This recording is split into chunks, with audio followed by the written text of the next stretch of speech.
yung mama nila guys. So, dumating. Ayan na. Ay, hindi. Wait ha. Nandun yung isa.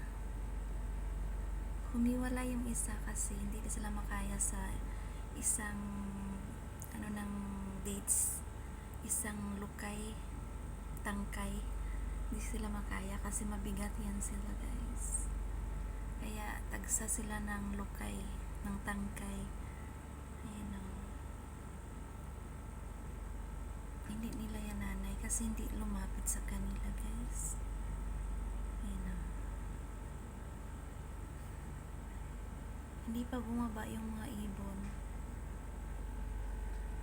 Kasi guys, super mainit pa rin.